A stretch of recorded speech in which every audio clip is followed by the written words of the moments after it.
E você falou de falar várias línguas portuguesas dentro do português e tal. E agora, tirando um pouquinho do português, qual é a sua opinião da gente usar as línguas estrangeiras? Primariamente, né, em inglês, e a gente colocar dentro do português. Por Fazer exemplo, a um gente... job, home office. home office, job, budget. O que mais?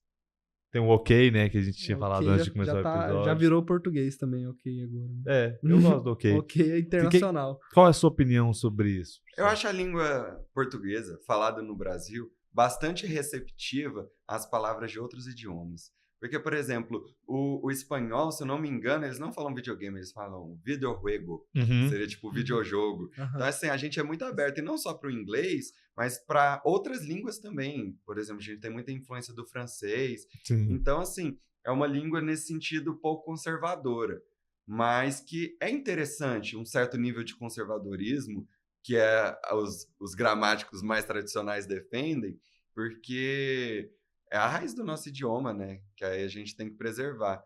Mas realmente é difícil você lutar contra isso. Porque... porque o inglês virou a língua global, né? Então, por exemplo, na China... gente já é receptivo em relação à entrada de outras palavras, de outros idiomas. Então, é muito difícil lutar contra isso. É mais fácil pegar a palavra que você já está acostumado a ouvir ali no inglês e falar ela do jeito certo do que às vezes você pegar e traduzir, falar videojogos. É complicado também. Shopping. O que você vai falar? Centro de compras. Então, assim... Não dá. É difícil. E, assim, a gente tá vendo isso aumentando, mas quando a gente era criança, a gente tinha um monte de palavra em inglês que a gente usava. E muitas que a gente nem consegue traduzir mais. Verdade. É futebol mesmo. Tipo, a gente não fala pé na bola. Virou futebol. Por conta do inglês, futebol. Virei. É isso. Colocaram um L só, ficou futebol. E tem essa... É difícil mesmo lutar contra essa tendência, né? Porque a gente viveu o período da globalização, né? No século XIX, era muito comum a gente pegar palavras do francês. Abajur. Abajur. É um clássico. Então, assim, que era muito influente. As escolas priorizavam o ensino do francês em detrimento do inglês. Cara, não sabia. No século XIX. Porque a literatura francesa era muito, muito importante. A modernidade, ela nasce com Baudelaire, quando ele escreve As Flores do Mal. Então, assim, impactou o mundo todo. E, assim, o modernismo vai começar no Brasil, assim, 50 anos depois, acho que, do lançamento das Flores do Mal. Flores do Mal foi em 1857, modernismo em 1922. Então, assim, bem depois, mas influenciou e impactou demais. O Machado lia muito escritores franceses, o Machado lia muito Victor Hugo, inclusive a tradução de Victor Hugo. Inclusive a tradução de Trabalhadores do Mar foi feita pelo Machado de Assis, diretamente do francês. Então era muito comum. Como eu disse, a língua portuguesa falada no Brasil ela é muito aberta à influência de outras línguas.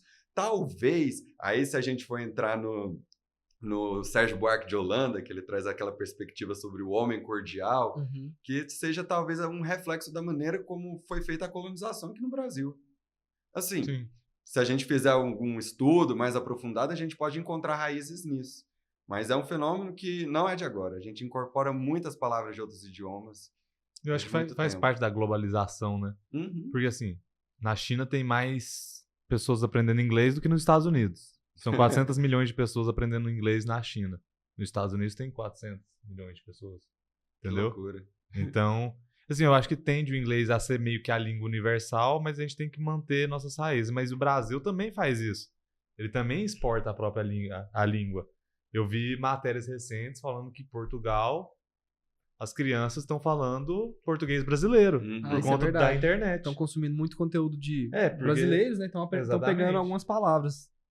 Então, eu acho que a globalização e o nosso português é lindo tudo, demais, né? Eu adoro a maneira como a gente fala português. Cara, isso eu amo, velho. Eu tava até comentando, eu fiz um vídeo sobre isso, que eu sempre gosto de fazer um brinde, eu falo assim, tchim-tchim a todas as vogais. Eu gosto de brindar as vogais, porque são elas que deixam o nosso português muito mais confortável. Porque em Portugal, eles comem as vogais, né? Eles falariam confortável. Não pronuncia. Eu acho isso bastante desconfortável. Acho muito bom falar as vogais. E isso é muito por conta da influência das línguas indígenas. Que se a gente for pegar várias palavras indígenas, tem vogal demais. Arara, araraquara, Ayangabaú, Tuiuiu. Tuiuiu é só vogal, praticamente. Tuiuiu. Então, assim, isso fez com que a nossa língua pronunciasse mais as vogais. E fora outras palavras lindas que vieram de línguas africanas, sabe? Tipo, Sim. beijo. Beijo é muito Legal. bom. E, assim, o som do B, né? Ele já é bilabial, então já combina com o ato, diferentemente do que seria da raiz europeia, ósculo. O que ósculo tem a ver com beijo? Mas é o que tá na Bíblia. ósculo. Na Bíblia tá escrito ósculo. Beijo, ósculo. É o óculos. Vamos Parece lá. óculos, né? E aí, meu bem, vamos lá em casa pra gente dar um ósculo. Até engasguei, mano. Sem condições, velho. Não dá pra levar Sem a sério. condições. Então, assim, é muito bom, porque aí volta naquela questão do processo de colonização do Brasil, que realmente teve a miscigenação, influência de várias línguas. Durante muitas décadas aqui no Brasil, o idioma oficial não era o português, era o que eles chamavam de língua geral, que era meio que uma mistura entre o português e as línguas dos índios daqui do Brasil, dos indígenas, que era a maneira como eles se comunicavam. Foi com o Marquês de Pombal, se não me engano, no final do século XVIII, que aí ficou instituído que o idioma a ser falado no Brasil oficialmente, nos documentos, só podia ser o português. Bacana. É um trem que eu falo muito com o Vitor, eu já falei. A gente tá falando do inglês, do português, né? E, assim, eu gosto do inglês, dele ser a língua universal, porque é uma língua realmente muito mais fácil do que a língua portuguesa. Então, para todo mundo se comunicar, Não tem acento. é muito mais interessante. Ah, tá. Beleza. Então, é muito mais interessante, assim, o mundo inteiro pegar uma língua mais fácil para se comunicar entre si, certo? Mas, ao mesmo tempo, eu sempre falo pro Vitor, velho, inglês parece uma língua de Neandertal, velho. Parece que eu tô falando, mim vai lá podcast hoje, entendeu? Então, assim, eu gosto, mas ao mesmo tempo eu amo a língua portuguesa, porque ela tem uma semântica, ela tem um... Tem um glamour. Como é Às que vezes as tem pessoas um falam molho. que Ela tem um molho. É um molho. Ela tem um Às vezes as molho, pessoas ela falam tem que um o molho. português parece mais cantado, sabe? Eu já ouvi isso de Sim. muitas pessoas. Mas isso aí que você falou do inglês é verdade mesmo. Agora não sei se eu vou lembrar nenhum exemplo. Mas é porque muitas frases... Você pode falar muitas coisas de muitas... Na verdade, você pode falar uma coisa de vários jeitos diferentes. Aí acaba... Você pode misturar uma frase com a outra e realmente fica meio difícil mesmo. A Tô tentando lembrar sintaxe de um do exemplo. português é muito mais livre do que a do inglês. Uhum. A gente pode inverter mais as palavras e manter o sentido. Tipo, Sim. eu vou na sua casa à noite eu vou na sua casa, eu vou à noite na sua casa. Sim. A gente consegue ordenar de várias maneiras diferentes. Já no inglês, não, a sintaxe é muito mais rígida. Você não Sim. pode trocar as palavras de lugar Aham. com tanta facilidade. Eu gosto desse jeito romântico. Romântico. É Sabe que a nossa romântico. língua é uma língua romântica? Eu sinto isso, né? Eu Não, mas sabia, romântico mas no sentido, assim, de... Como eu posso dizer? São as línguas que a gente chama de línguas românicas, né? Ou Aham. românticas, que vieram do latim vulgar. São chamadas assim. Então, Aham. o francês, o espanhol, o italiano, o português, o romeno, são línguas Todas as românicas línguas ou românticas. românticas. Entendi. Daí. Eu falo latim? Você fala latim? Mentira, só sei rezar um pouquinho. A gente aprende latim na faculdade de letras. Mas é difícil demais. Muito, muito, muito. Assim, Absurdo. eu deixo pregado em frente ao meu computador, eu deixo lá pregado 2 orações em Latim. latim. Você tem uma tatuagem em latim? Tem, o Memento Mori aí, Memento ó. mori.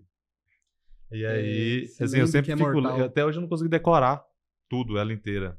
Pater noster qui es in caelis, sanctifactor nomen tum, advinet regnum tum, fiat voluntas tua.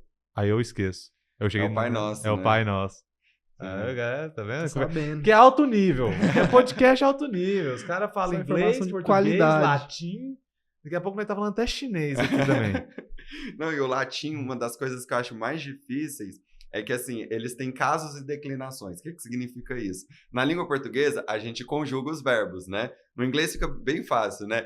I eat, you eat, he eats. Então, assim, não muda tanto. A gente fala eu comi, tu comeste, ele comeu. Então, tem essa dificuldade já. Mas no latim, eles não conjugavam só os verbos. Eles conjugavam os substantivos, os advérbios, os adjetivos. Então, era tipo assim, oi, eu sou o Murilo. Eu vi o Murilirum. Eu falei com o Murilarum. Então, conjugava também Caralho. os nomes. Então, tipo, muito difícil. Não, latim. Se você botar O o nome latim... certo o não é nome. conjugar, é declinar. Conjugar é só para verbo. Mas eu falei desse jeito só para Fica ficar mais fácil de claro. entender.